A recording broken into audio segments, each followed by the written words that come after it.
Dieu répond à la foi, mais à la foi qui vient de la parole. Parce que la Bible dit, la foi vient de ce qu'on entend.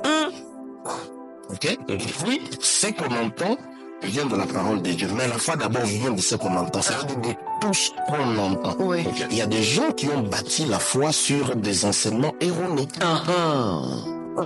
Oui. Donc chaque enseignement, chaque information produit la foi. Ouais, waouh. Donc je peux te dire aujourd'hui dans cette tasse, il y a Dieu. Tu crois.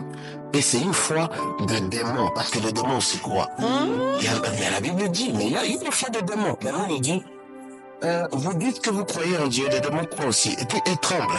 Ça veut dire qu'il y a la foi des démons. Tout ce qui ne vient pas de Dieu produit une foi qui t'égare de Dieu. Vous savez ce que le serpent a réussi à faire? Ouais. C'est de donner une information à Ève qui a produit la foi. Et cette foi l'a amené à poser un acte qui l'a fait chasser du jardin. Donc, il faut savoir à quoi est-ce que tu as exposé tes oreilles. Donc, la foi peut être là, mais c'est une foi erronée. Quand tu crois que Dieu n'est pas avec toi, Dieu ne se trouve qu'à la montagne. Et à chaque fois, quand tu commences à chercher Dieu, en dehors de ces enseignements, tu trouveras autre chose qui ne sera pas les dieux là. Mais ça serait une réponse quand même.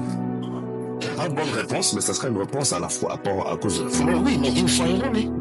Une foi erronée. Oui. Écoutez, la Bible dit, puisque le monde, dans sa sagesse, n'a pas connu Dieu selon la sagesse des dieux. Donc, la vérité de ce verset dit, on ne peut connaître Dieu que par ses méthodes, par sa sagesse. C'est cela. Donc, si tu cherches Dieu en dehors de son enseignement, tu trouveras tout sauf Dieu. Mais parfois des enseignements. Il y a certaines manifestations que d'autres personnes ont dit que c'était Dieu, c'était pas Dieu. Dieu se trouve dans sa parole.